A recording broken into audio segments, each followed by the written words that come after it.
Welcome back to the channel. This is Anu और इस video में हम डिस्कस करने वाले हैं आपका मैनेजमेंट अकाउंटिंग के इंपॉर्टेंट टॉपिक्स को। देखो थ्योरी के टॉपिक्स में बता रही हूँ आपको, न्यूमेरिकल्स में नहीं करवा रही हूँ क्योंकि देखो न्यूमेरिकल्स में ना बहुत ज़्यादा टाइम लगता है उनको समझाने में भी, और आपको उसकी प्रैक्टिस करनी पड़ेगी तभी आप न्यूमेरिकल्स सॉल्व कर सकते हो। 2-3 न्यूमेरिकल्स ऐसे हैं जो कि मतलब इतने ज़्यादा टफ नहीं है, आप उनको एक बार देख के उनको फॉर्मूला लर्न करके कर सकते हो इजीली, तो वो मैं आपको बता दूंगी। और मैं पहले ही सॉरी बोल रही हूँ यार, आप लोगों को वीडियो इतना लेट आ रहा है क्योंकि मेरे पास टाइम नहीं था वीडियो बनाने का, और भी वीडियोस बनानी थी। और इसके अलावा देखो न्यूमेरिकल्स मैं आपको नहीं करवा रही हूँ, उसके लिए भी I am really so sorry, मैं नहीं करवा सकती, मेरे पास इतना टाइम नहीं है अभी। ठीक है, तो ये वाला वीडियो स्टार्ट करते हैं। सबसे फर्स्ट आपका टॉपिक इसमें से पूछते हैं कि मैनेजमेंट अकाउंटिंग क्या होती है। तो मैनेजमेंट अकाउंटिंग देखो आपको पता है, जो आपको फाइनेंशियल अकाउंटिंग और कॉस्ट अकाउंटिंग से जो डेटा मिलता है, ठीक है, उसको मैनेज करना, उसको इस तरीके से मैनेज करना, इस तरीके से उसको एनालाइज करना, तैयार करना, ताकि मैनेजर्स उनको हेल्प कर सकें। ठीक है, मैनेजर उन उस जो भी डेटा दिया है फाइनेंशियल अकाउंटिंग ने, कॉस्ट अकाउंटिंग ने, उस डेटा, वो लोग तो डेटा दे देते हैं अपना, ठीक है, रिपोर्ट तैयार करके दे देते हैं, बाद में उसको पूरे अच्छे तरीके से मैनेज करना ताकि जो नॉर्मल लोग हैं, जो आपके मैनेजर्स हैं, वो उस डेटा को अच्छे से समझ पाएँ और उसको यूज़ कर पाएँ। उस पूरे प्रोसेस को हम लोग मैनेजमेंट अकाउंटिंग बोलते हैं। ठीक है, इसी के साथ आपसे पूछते हैं कि मैनेजमेंट अकाउंटिंग के क्या ऑब्जेक्टिव्स होते हैं, या फिर देखो इंपॉर्टेंस पूछते हैं आपसे, या फिर फीचर्स पूछते हैं। तो देखो ज़्यादा कुछ डिफरेंस नहीं होता इन पॉइंट्स में, ऑलमोस्ट सेम पॉइंट्स होते हैं, उन्हीं को घुमा फिरा के लिखा गया होता है। ठीक है, तो आपसे तीनों में से कुछ भी पूछता है, ऑब्जेक्टिव या फिर इंपॉर्टेंस या फिर फीचर्स, तो आप इनको अपनी पॉइंट्स को अपनी लैंग्वेज में एक्सप्लेन करके थोड़ा सा चेंज करके लिख सकते हो। ठीक है, तो ऑब्जेक्टिव्स देखो क्या होते हैं मैनेजमेंट अकाउंटिंग के। सबसे फर्स्ट है आपका helps in planning and formulating managerial policies. आपका जो मैनेजमेंट अकाउंटिंग है वो हेल्प करता है प्लानिंग में। ठीक है, आप प्लानिंग करते हो ना बिजनेस में कि आगे क्या करना है क्या नहीं करना है, उस चीज़ में देखो, क्योंकि मैनेजमेंट अकाउंट से आपको एक आइडिया मिल जाता है कि फाइनेंशियल जो आपका अकाउंटिंग है, जो कॉस्ट अकाउंटिंग से जो डाटा मिला है, उसमें एक्चुअली क्या बताया गया है, तो वो आपको हेल्प करता है। ठीक है, मैनेजमेंट अकाउंटिंग प्लानिंग में और अपनी मैनेजरियल पॉलिसीज़ को फॉर्मुलेट करने में। ठीक है, नेक्स्ट आपका आता है interpretation of financial data available. वही मैंने बताया, देखो आपका जो फाइनेंशियल डाटा अवेलेबल होता है उसके इंटरप्रिटेशन में भी ये मैनेजमेंट अकाउंटिंग हेल्प करता है। थर्ड आपका helps in decision making, decision making में हेल्प करता है आपका मैनेजमेंट अकाउंटिंग। फोर्थ है आपका हेल्प्स ऑन कंट्रोलिंग परफॉर्मेंस, आपके बिजनेस की परफॉर्मेंस को कंट्रोल करने में भी मैनेजमेंट अकाउंटिंग हेल्प करता है। ठीक है, और लास्ट आपका हेल्प्स इन ऑर्गेनाइजिंग, सारी चीज़ों को प्रॉपरली ऑर्गेनाइज करने में। ठीक है, आपका बिजनेस जो भी है उसको प्रॉपरली मेंटेन करने में, ऑर्गेनाइज करने में, उसमें भी मैनेजमेंट अकाउंटिंग आपका हेल्प करता है। ठीक है, तो ये होता है आपके ऑब्जेक्टिव्स ऑफ मैनेजमेंट अकाउंटिंग। अब इसी से एक क्वेश्चन और पूछते हैं मैनेजमेंट अकाउंटिंग से कि मैनेजमेंट अकाउंटिंग की कौन सी टेक्निक्स होती हैं। ठीक है, क्या क्या टेक्निक्स होती हैं, तो यहाँ पे देखो बहुत सारी टेक्निक्स होती हैं। सबसे फर्स्ट है आपका फाइनेंशियल प्लानिंग।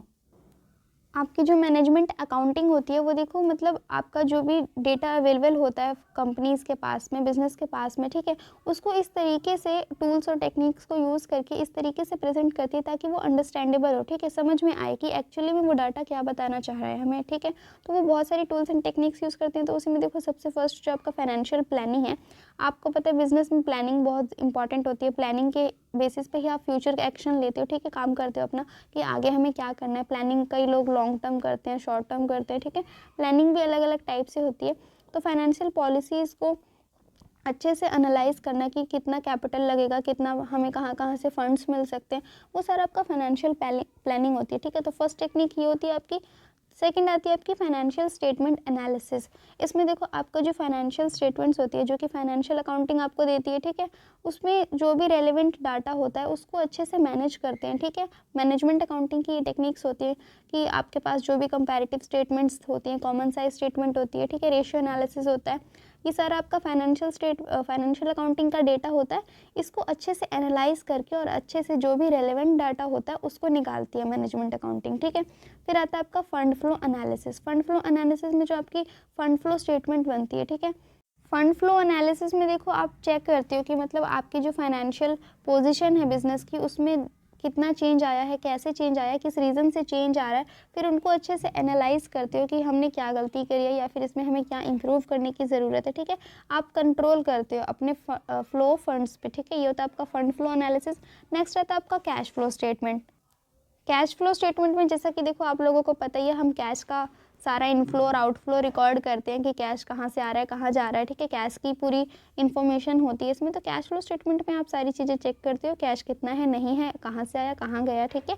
और फिर वहाँ पे आप लॉन्ग टर्म प्लानिंग यूज़ कर सकते हो कि हमारा कैश इस जगह से ज़्यादा आता है, ठीक है। तो आप उस वहाँ पे अपना इम्प्रूवमेंट कर सकते हो, ठीक है। तो ये होता है आपके कैश फ्लो स्टेटमेंट। नेक्स्ट आता है आपका स्टैंडर्ड कॉस्टिंग। स्टैंडर्ड कॉस्टिंग में देखो, इसमें देखो आप एक स्टैंडर्ड कॉस्ट सेट करते हो और फिर एक्चुअल कॉस्ट को उससे चेक करते हो, कंपेयर करते हो कि हमने जो सेट करा था और एक्चुअल में कितनी कॉस्ट आई और उसके बीच में कितनी वेरिएंसेस हैं, कितना डिफरेंस आया है और किस वजह से डिफरेंस आ रहा है, उसको अच्छे से एनालाइज किया जाता है यहाँ पे, ठीक है। फिर आता है आपका बजटरी कंट्रोल। बजटरी कंट्रोल में स्टैंडर्ड कॉस्टिंग में जैसे कि आप मतलब कॉस्ट को चेक करते हो, ठीक है, कि कितना स्टैंडर्ड कॉस्ट सेट किया था और एक्चुअल में कितना आया। वैसे बजटरी कंट्रोल में आप बजट सेट करते हो। हर ऑर्गेनाइजेशन अपना बजट अलग अलग सेट करती है, ठीक है, कि हम इतना बजट एस्टिमेट करें इस प्रोजेक्ट के लिए। और फिर वो लास्ट में मतलब एक्चुअली भी कंपेयर कर देते हैं। जब उनका प्रोजेक्ट कंप्लीट हो जाता है फिर वो उसको कंपेयर करते हैं कि हमने जो बजट सेट करा था उसके अंदर ये काम हो गया है कि नहीं, या फिर उससे ज़्यादा कितना पैसा लगा है, ठीक है, कहाँ पे इम्प्रूव करने की ज़रूरत है और किन किन चीज़ों में हमें कंट्रोल करना पड़ेगा, वो सारी चीज़ें यहाँ पे चेक करते हैं, ठीक है। फिर आता है आपका मार्जिनल कॉस्टिंग। मार्जिनल कॉस्टिंग में देखो कॉस्ट कंट्रोल करते हो आप, ठीक है, कि आपकी कितनी प्रोडक्ट की कॉस्ट आई थी, उस पर कितना आपका मार्जिन वैल्यू आपको रखना है, ठीक है। आपकी मतलब जो सेलिंग प्राइस होती है प्रोडक्ट की, सर्विसेज की, उसको अच्छे से फिक्स करने में ही हेल्प करता है मार्जिनल कॉस्टिंग, ठीक है। आप पहले कॉस्ट चेक करते हो प्रोडक्ट की, उसके बाद आपका प्रॉफिट मार्जिन ऐड करके उसका सेलिंग प्राइस रखते हो, तो उन सारी चीज़ों में ये हेल्प करता है। नेक्स्ट आता है आपका रेशियो एनालिसिस। बहुत सारे टाइप के आपके रेशियोज होते हैं, आपने पढ़ा 11th-12th में। आपका लिक्विडिटी रेशियो होता है, सॉल्वेंसी होता है, प्रॉफिटेबिलिटी होता है, ठीक है। अलग अलग टाइप के आपके रेशियोज होते हैं जो कि हेल्प करते हैं आपके इंटरनल डिसीजन मेकिंग में, ठीक है। नेक्स्ट आता है आपका कॉस्ट बेनिफिट एनालिसिस। कॉस्ट को आप लोग कंपेयर करते हो, कॉस्ट को एनालाइज करते हो अच्छे से, ठीक है। कॉस्ट को भी देखो, आपके एनालाइज करने के बहुत सारी टेक्निक्स होती हैं। जैसे कॉस्ट को कंपेयर करने के लिए आपकी वो एक्टिविटी बेस्ड कॉस्टिंग होती है, ठीक है, डिफरेंशियल कॉस्टिंग होती है। ये सारी टेक्निक्स आप यूज़ करते हो और फिर इनसे आपको पता चलता है कि ठीक है क्या प्रॉब्लम आ रही है, क्या नहीं आ रही है, और फिर आप उसका बेनिफिट ले सकते हो अपनी ऑर्गेनाइजेशन के डिसीजन मेकिंग में, अपने किसी भी काम में कॉस्टिंग से रिलेटेड, ठीक है। फिर नेक्स्ट आता है आपका स्टैटिस्टिकल एनालिसिस। अकाउंट्स में देखो आपके पास एक पूरा प्रॉपर डेटा होता है जिसकी मदद से देखो अकाउंटेंट्स पूरा ब्लूप्रिंट तैयार कर सकते हैं, ठीक है, पूरा उसका कंक्लूजन निकाल सकते हैं, क्योंकि आपके पास एक्यूरेट डेटा होता है। अकाउंटिंग में आपके पास यही बेनिफिट होता है कि आप जो भी अकाउंटिंग कर रहे हो आपको पूरे एक्यूरेट रिजल्ट्स दिखाती है, ठीक है। तो उनका यूज़ करके आप अपनी ऑर्गेनाइजेशन में काफ़ी अच्छा हेल्प कर सकते हो, ठीक है। तो ये आपका स्टैटिस्टिकल एनालिसिस होता है। ये आपके सारे मतलब टेक्निक्स हैं मैनेजमेंट अकाउंटिंग के, ठीक है।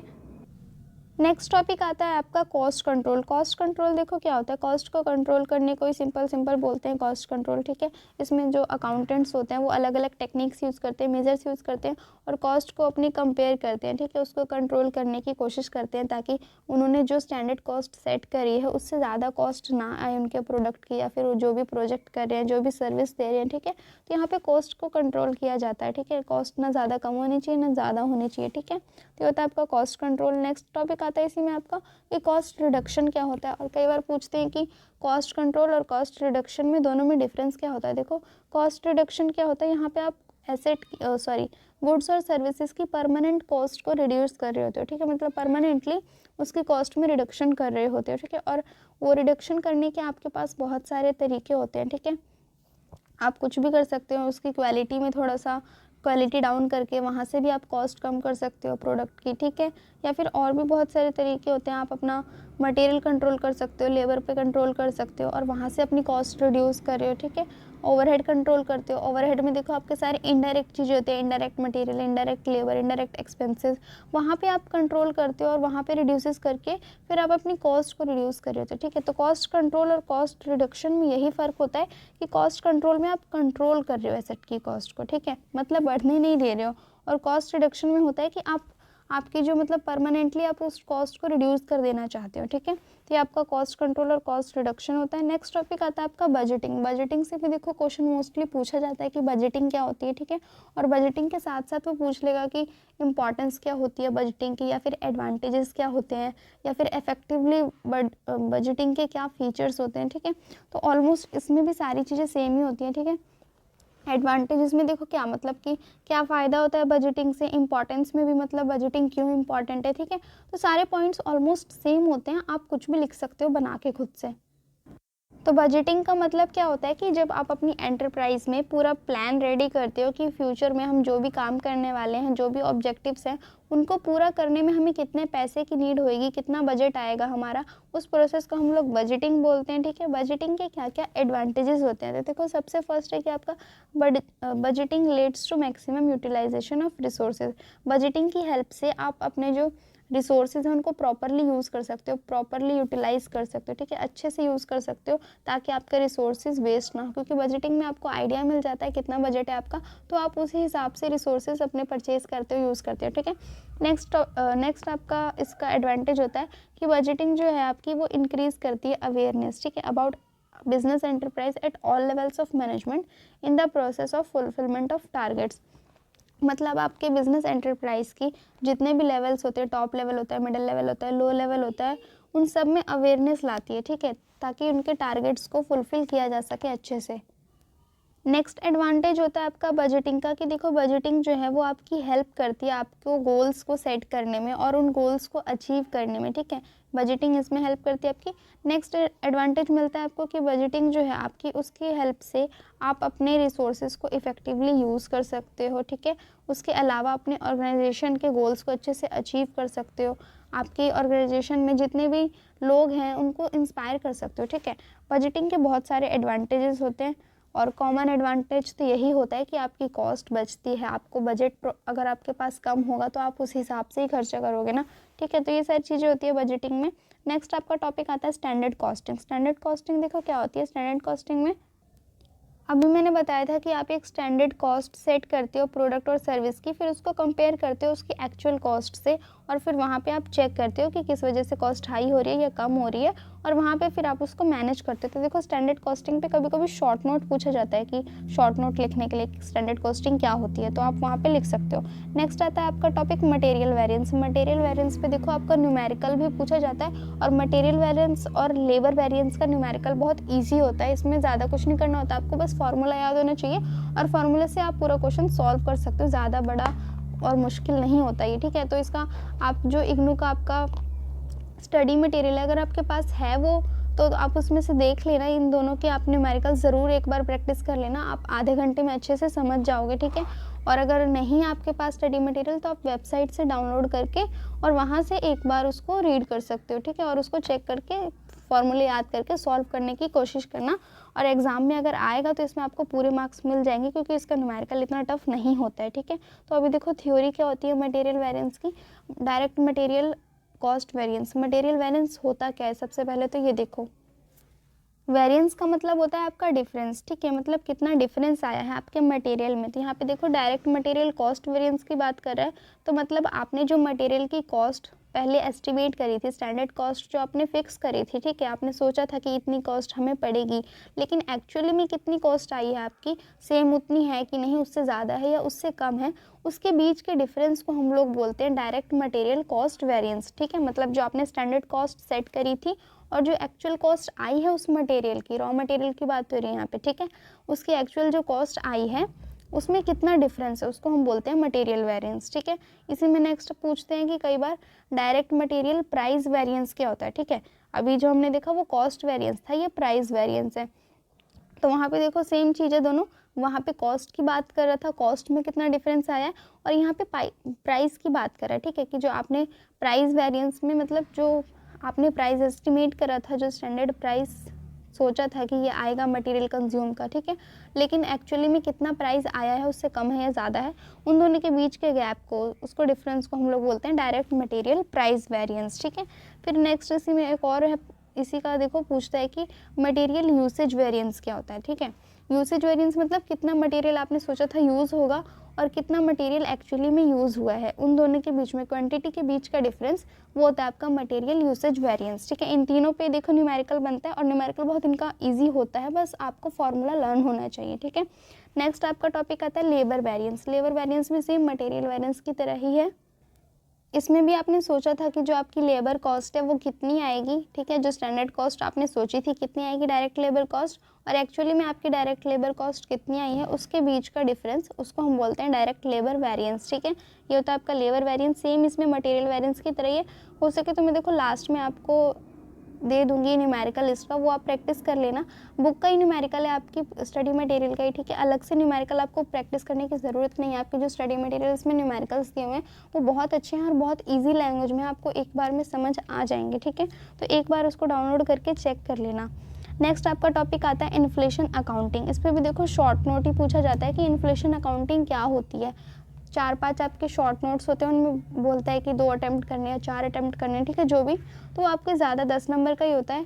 तो 10 नंबर में आप अपनी लैंग्वेज में इसको अच्छे से एक्सप्लेन करके लिखोगे कि इन्फ्लेशन अकाउंटिंग क्या होती है, ठीक है। इन्फ्लेशन का मतलब क्या होता है कि प्राइस में चेंज होना, ठीक है। प्रीवियस पीरियड में जो प्राइस था और अभी जो करंट पीरियड चल रहा है उन दोनों के बीच में प्राइस में चेंज जो होता है उसको इन्फ्लेशन बोलते हैं, ठीक है। डिफ्लेशन भी होता है। तो यहाँ पे इन्फ्लेशन अकाउंटिंग की बात कर रहा है, तो जो पहले प्राइस था और अब प्राइस है उसके बीच के चेंज की फिर जब हम अकाउंटिंग करते हैं, ठीक है, उसको वो जो इन्फॉर्मेशन होती है उसको प्रोवाइड करते हैं अपने इन्वेस्टर्स को, क्रेडिटर्स को, ठीक है, ताकि उनसे उनको हेल्प मिल सके डिसीजन मेकिंग में, क्योंकि उनको आइडिया रहेगा कि कितना चेंज आया है कितना नहीं आया है। उसी हिसाब से फिर वो अंदाज़ा लगाएंगे कि हमें कितना डिविडेंड मिलने वाला है, हमें कितना इन्वेस्ट करना चाहिए, ठीक है। तो ये सारी चीज़ें मैटर करती हैं वहाँ पे। नेक्स्ट आपका टॉपिक आता है ह्यूमन रिसोर्स अकाउंटिंग। इस पर भी शॉर्ट नोट ही पूछेगा कि ह्यूमन रिसोर्स अकाउंटिंग क्या होती है। तो देखो ह्यूमन रिसोर्स बहुत इंपॉर्टेंट होता है किसी भी बिज़नेस में। आपको पता है कि आपके जो भी रिसोर्सेज हैं उनको यूज़ करने के लिए आपको ह्यूमन रिसोर्स चाहिए। जो भी आपकी प्लांट है, मशीनरी है, वो खुद से तो काम नहीं कर सकती ना, वहाँ पे आपको ह्यूमंस की नीड होती है। तो जो आपका ह्यूमन स्टाफ होता है जो वहाँ ऑर्गेनाइजेशन में काम कर रहा होता है उसको ह्यूमन रिसोर्स बोलते हैं। और उसके लिए जो अकाउंटिंग करी जाती है, ठीक है, कि हमारे लिए जो ह्यूमन रिसोर्सेज है वहाँ पे उनको कितनी सैलरी दी गई है, क्या कितनी इंपॉर्टेंट है उनकी, ठीक है, क्या उनको हमने सिखाया है, वो सारी चीज़ें उसकी अकाउंटिंग करने को हम लोग बोलते हैं ह्यूमन रिसोर्स अकाउंटिंग, ठीक है। नेक्स्ट आता है आपका सोशल अकाउंटिंग। सोशल अकाउंटिंग देखो सोशल रिस्पॉन्सिबिलिटी जो कॉन्सेप्ट है उसी से मिलता जुलता है, ज़्यादा कुछ फ़र्क नहीं है दोनों में। तो सोशल अकाउंटिंग में वही है कि आपको सोसाइटी के लिए भी कुछ कुछ कंट्रीब्यूट करना होता है हर बिज़नेस को, ठीक है। तो यहाँ पे यही बात कर रहे हैं कि आप सोसाइटी के लिए कितना कंट्रीब्यूट कर रहे हो, कहाँ से कंट्रीब्यूट करोगे, आपने सोसाइटी के लिए क्या प्लान सोचे हैं, ठीक है, उस बारे में जो अकाउंटिंग करते हो आप उसको हम लोग बोलते हैं सोशल अकाउंटिंग।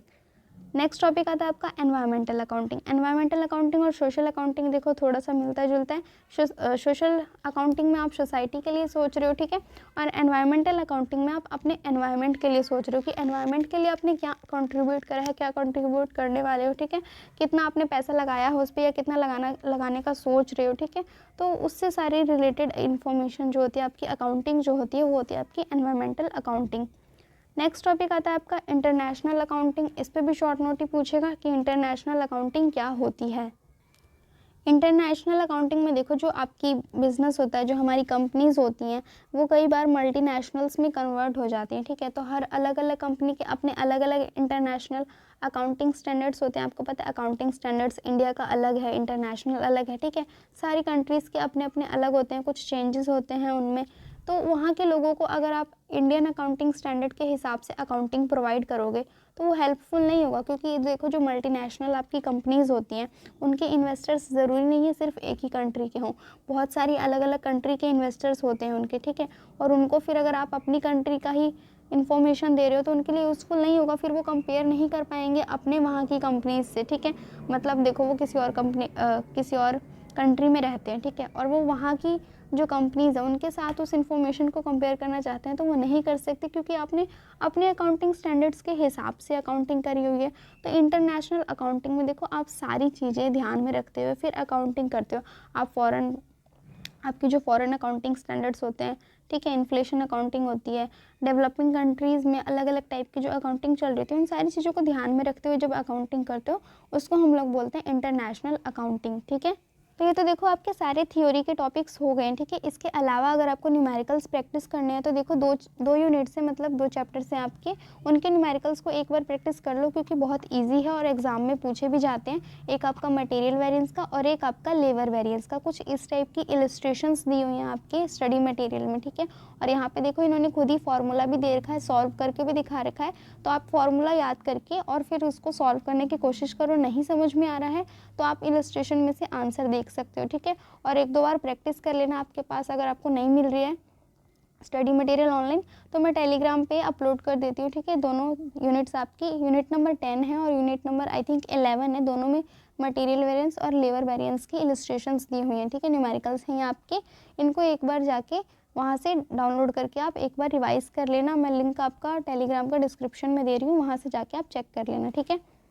तो वीडियो अच्छा लगा तो वीडियो को लाइक ज़रूर करना और चैनल पे फर्स्ट टाइम आए हो तो सब्सक्राइब करके जाना।